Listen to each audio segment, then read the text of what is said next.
Welcome back, everybody. We're happy that you're here listening to the Mac Outdoors podcast with Mia and Leah.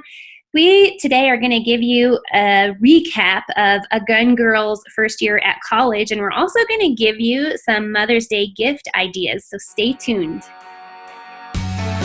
This summer, whether you're at the range or in the field, WSI Sports' Hypertech bamboo tanks, tees, and leggings will have you covered. Visit WSISports.com and use Leah's affiliate code, LLCO10, for 10% off your purchase. All products are proudly made in the USA. WSI is bringing back pride in American-made clothing. Again, that code is LLCO10 for 10% off your order at WSISports.com. Hey everybody, welcome to the Mac Outdoors podcast, where a dynamic mother-daughter duo share their adventures, tips, and advice. I am Mia, and I'll be accompanied by the one and only daughter, Leah. It is time to get to outdoors, hunt, shoot, and spend time with family and friends. Let's get this show on the road. So hey everybody, since we have joined the Self-Defense Radio Network and we suddenly have some new listeners, we wanted to give a recap and let you know what Mac Outdoors is all about. And Leah and I started this podcast because she grew up around hunting and guns and the outdoors, and then she was headed away to college, and we wanted a way to share her journey with you. So that's why we're here. And today I wanted to ask Leah about her first year. She has finals next week. So what do you think, Leah? It was a really good first year, I think. I had a lot of fun and learned a lot, especially being on my own and away from home. I learned a lot about myself and my goals in my life. So it was really a huge success. That's awesome. And I know, just probably like every college kid, you know, when you first headed out on your journey, you were so excited. And then a couple weeks into it, it was like, oh my gosh. And then you got settled in, and my God, it's like blink your eyes and the year is almost done. And it's just incredible.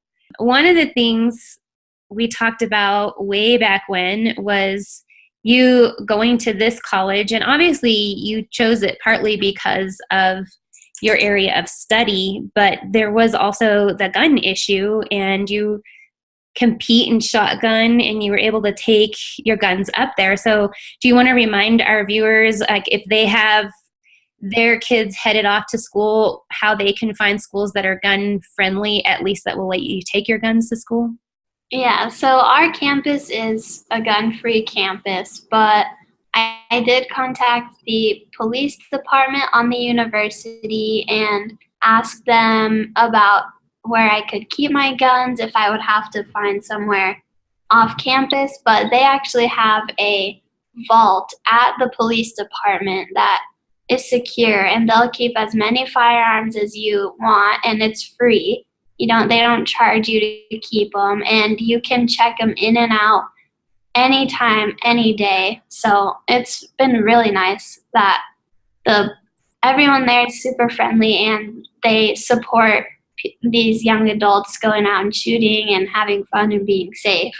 Yeah, and that's really cool. And that was something I noticed when we dropped you off and we went to check your guns in, was how helpful the police officers were there, and it was really easy to work with. And I thought that was really neat that you would be able to check your guns in and out at any time, because as we mentioned, you compete, and you just didn't know sometimes what time of day you'd be leaving to go to a competition.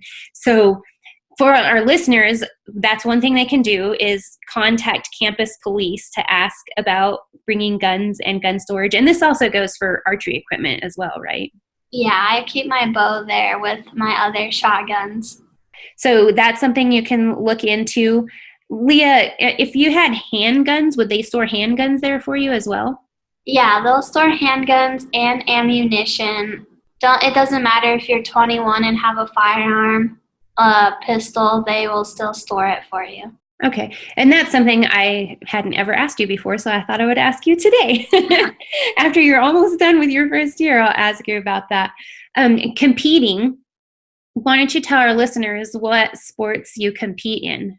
So I compete mainly in trap shooting for shotgun. I compete a little bit in sporting clays as well as archery for 3D shoots and stuff like that. That's more of just a hobby for me, though. I have been pursuing the trap shooting a lot more than anything else. I've been competing in trap for quite a while, actually, probably a good 4 or 5 years. I've been fully on track pursuing that. Then once I came up here, I started doing it on my own without friends or family with me. So Yeah. And that's something for you guys, our listeners. If you haven't listened to our past episodes, we do talk about Leah and her trap shooting competitions and kind of spreading her wings and going out to competitions by herself without friends or people that she shot with before, because a lot of the local trap shoots, she knew people there. So she was never alone at a shoot. And this past year, not just being alone at college and a new student, she was alone at the trap range. And honestly, how do you think that has built you as a competitor, Leah?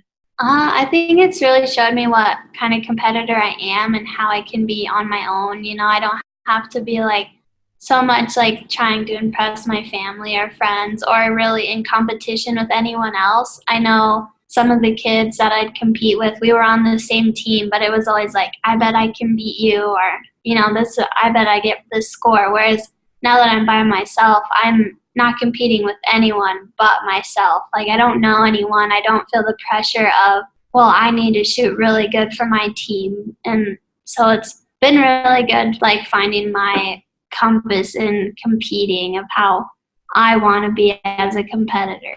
Yeah. And that's really cool. And I think our listeners should head back and listen to the one about grumpy old men. And I'm sorry, I don't know what episode number that is, but that was really a turning point I felt in your competing. I mean, not only that, but I mean, you just went flat out winning competitions. That obviously showed that you being there without family or friends as a crutch, like you just stood up and you did your thing. So I thought that was really cool. So for parents, if you have kids that you're looking to get them into sports, I've been told, team sports are important and blah, blah, blah. But shooting trap, you can be on a team or independent, but really you have to find your own inner power regardless. And trap shooting really, really does that because it definitely is a mind game. Yeah, most of the shooting sports are a total mind game, but I think it has brought a whole new level. I know we were chatting earlier about how I used to be like a rage monster with my shooting, and I think through the years of being on my own and I think you should tell our listeners, as far as rage monster and shooting, that didn't mean she was being like these crazy people that are going out shooting things. She just used to get really upset at herself if she wasn't perfect, and that's not just in shooting. And I think we were actually talking about other events, weren't we, when we were talking about that, like golf. That's what we were talking about, was golf. Yeah. And how Leah was a fabulous golfer, but when it would come time to compete, she would get so mad if she had one error that it really hindered her. And this is something also when Leah first started shooting in competitions, transitioning from golf to shooting. When she started competing, she competed in YHEC, which is the NRA's Youth Hunter Education Challenge. And that was archery, muzzleload, rifle, and shotgun. And Leah has always been an outstanding shotgun shooter. And in practice, she would blow everybody out of the water. Then competition day would come and she would drop one clay and boom, it would ruin her whole round. Am I wrong? Yeah, that's pretty much how it went. And I wouldn't just be like, okay, it's one clay, shake it off. It was more like, you couldn't miss that clay. That was your winning clay. And so, I probably still could have won even without that one clay. But me getting in my head like, oh, you messed it up now, you're not going to get that back. Then it just took me farther and farther down the hill. And so through your progress and journey of competing, and it's also taught you other areas of your life that if you're not perfect, you can still keep moving. But what kind of lessons do you think you could give to our listeners as far as what things does competitive shooting teach you? I think it teaches you really how to not be a sore loser or a sore winner, I guess. You find yourself a lot more with competition. I know I'm someone who likes to win. I play to win. I shoot to win, but I think it's taught me like, okay, there's still one more, there's always another bird, and there's always going to be another competition, and there's always going to be another one. It's not a life or death consequence if you miss one bird or don't win one place. I think it's been really fun for me to actually go through the stages of, when I left Colorado, I was a D class shooter in trap, which is the lowest level. It's more of like the beginner's level, to the second competition I went to in Montana, and I went to an A class shooter. Yeah, and you've held that position ever since. And I think that's really interesting that you speak of that, like not being a sore winner, because like you said, there's always another competition. And so if you're like bragging, like I won, I'm better, I'm the best, and then next week you drop several birds, then it's like, well, what was that last week? That was just a bunch of crap, So you really definitely have to like keep your head about you and be modest, and just, obviously you're proud at how well you're doing, but you're not a sore winner. So I think it's really cool. I think it did. I did experience that a little bit. My first two competitions in Montana, I won my division and the women's division, and I got a little excited about it. I was like, wow, I'm doing really good, and I am really good, and I know I'm good, and I'm ready for my next competition. But when it came around, I did have that mistake. I dropped a lot of birds. I shot in the low 20s. In the past competitions, I was shooting 24s and 25s the whole day. And so I think it was kind of a wake-up call. I never was like, I'm the best shooter here, but I was like, I know I'm good, and I know I can compete here, and I am a threat to other people in my division. And yeah, it's the competitive attitude, but I think it did open my eyes. Like, even though that was part of an injury I had, that why I shot poorly, it was like eye-opening to be like, you aren't always going to have the 24s and 25 days, you can just slack off and then think you're going to come right back to it. So yeah, and that's a really good point, because you interviewed Kim Rohde years ago, and she talked about how much she competes. And for our listeners, if you don't know who Kim Rohde is, go look her up. She's like the most decorated Olympian for the Americans, and that's in skeet and trap shooting is what she does. That's not even in track and field or swimming or anything like that. yeah. So she is very impressive. But she talks about that, like not dwelling on drop birds. And she also talked about how much she practices. And so that's something I think as a college student, you don't get to practice shooting 1,000 rounds a day, so you're obviously not going to be the same caliber, but you are an outstanding shooter. So I think that's really super cool.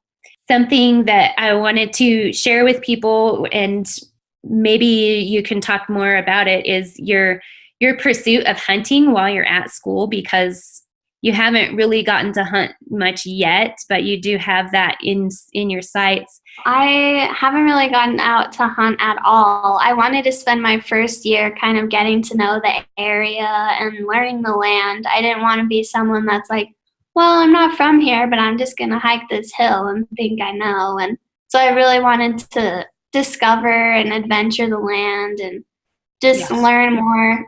There's so many different things up here. The land is different than back home. The animals are different. And so I haven't gotten out hunting yet, but I've learned a lot, and I've seen so many animals and critters in good places and bad places. And so it's been a lot of fun, even though I haven't gotten out to harvest anything yet. And so that's something we talked about in our last episode about apps that can help you and stuff like that. And you've discovered this kind of stuff where you can learn a new area. And I think that's really important to share with our listeners, because there's a lot of people who don't have hunting areas where they're at, and they want to know where they can go. So the apps that you shared last week in that last episode were really helpful, very good tips. I'm actually demoing another app right now, and in a future episode, maybe we can talk about that. I want to really kind of check it out. So far, I like it, but maybe I can share that map app in another episode. So if you're not subscribed yet, please subscribe so we can share some more good stuff with you. And Leah, another thing before we head on to Mother's Day tips, I wanted to ask you, since you're at college and you mentioned earlier that it's gun-free zone. And we've talked about this in other episodes too, but as I said, we've got some new listeners and I really want to kind of catch them up with who we are and all of that. What do you think about your college or any college, and how are you feeling in school, like in a so-called safe zone? Yeah, so a lot of my teachers say all our classes are a safe place, safe zone. Like I said in previous episodes, I never feel safe walking anywhere, going in any class. I always look for the exit, where the closest exit would be. If someone did, if someone was going to come in here and harm anyone, where would they come from and where would I go? And so as more and more shootings have happened and threats like that, I just think more and more, I wish we could carry. I wish we could protect ourselves. I wish even in other schools they're putting, buckets of rocks to protect themselves from shooters. Like, I don't want to be one of those places where it's like, okay, I'm going to defend myself with a rock. This will stop a bullet. Right. This will stop anyone from harming me. And I don't want to be that person that is curled up on the floor hoping that no one will harm me or anything. I want to be safe for myself, and so that's why I always look every time I go into class. And I feel like it's so wrong that anyone has to go into a class in fear that, where am I gonna go? Yeah, or what are you gonna do? Who's gonna protect you? And that's something, even as a parent, and actually, I'm getting ready to travel to NRA, and it's like, obviously I'm going to carry protection. And something for you guys up there where you're at a school where you can't carry protection. And I even have interviewed different college, their campus police and stuff like that. And in certain places, you're not allowed to carry mace, or you're not allowed to carry tasers or stun guns. And it's like, well, how do you protect yourself with rocks, like you said? So that's something I really hope that different people can help get things going in a positive direction. You've been teaching gun safety when you're taking other students to the range, and I think that's really important, and hopefully we can continue to do that. What other things do you think we can do to help keep students safe?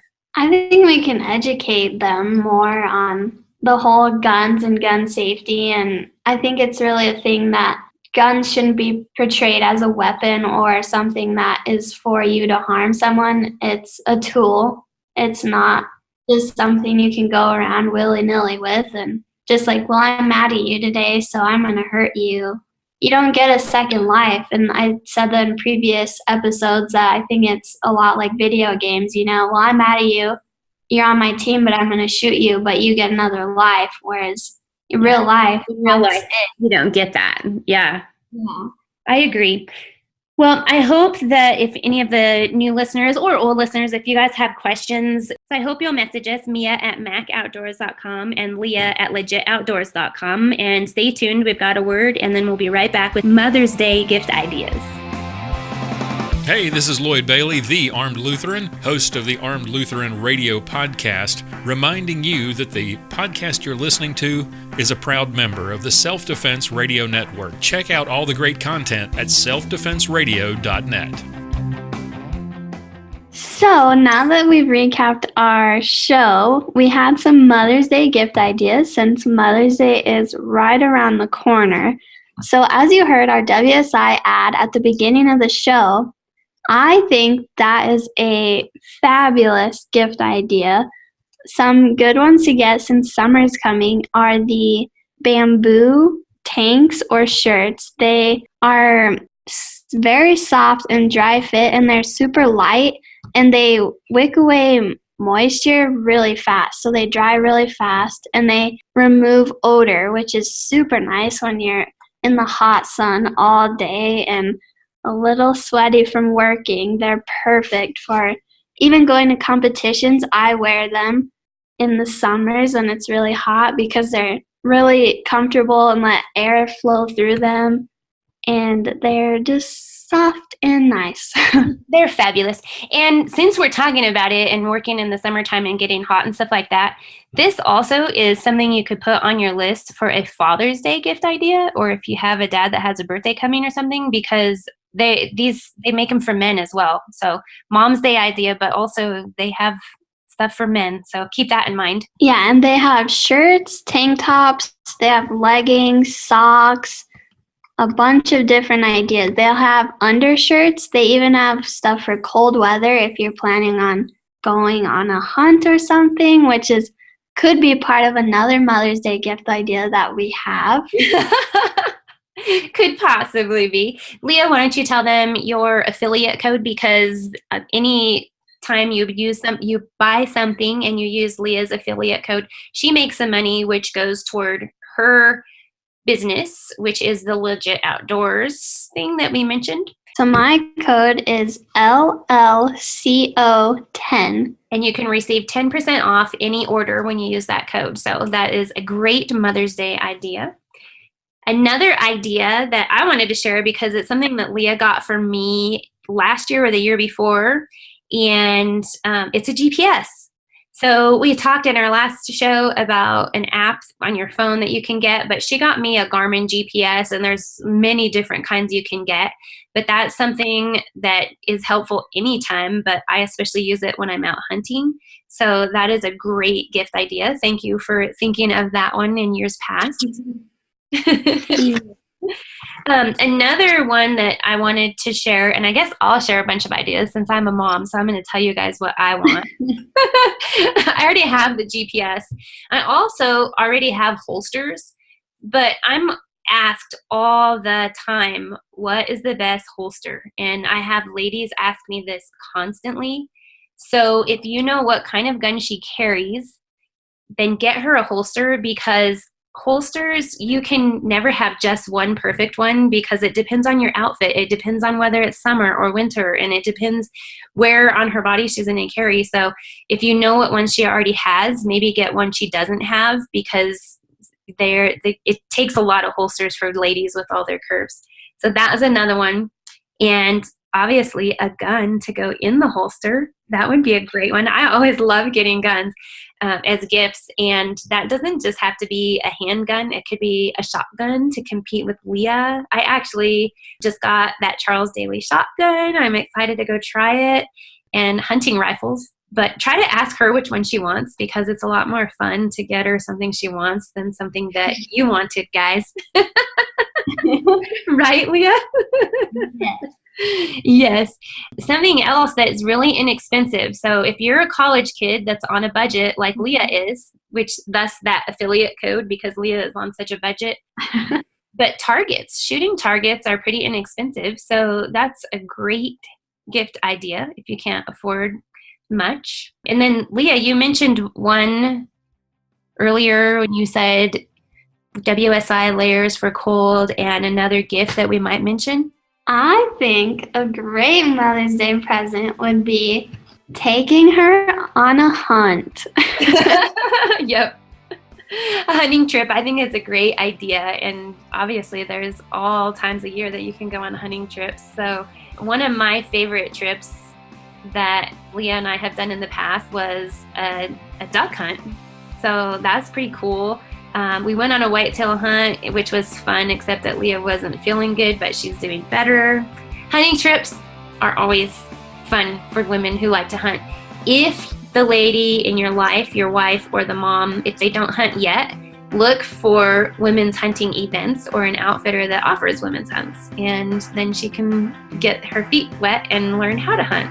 Lastly, a great gift for a mom is a visit from her college kid. So Leah's not going to come to visit me quite yet. Actually, Leah's finishing up her first semester of college, and she's moving in her first own place. And so we are actually headed up there to see her. So for Mother's Day, we'll be up visiting her in her new casa. So, but if we weren't, maybe she would be headed down here to see us. So those are some great gift ideas, and hopefully one of them will inspire you to get something great for the mom in your life. Well, thank you guys so much for tuning in to this week's episode. I hope you guys subscribe and keep listening to our crazy stories that we love to share with all of you.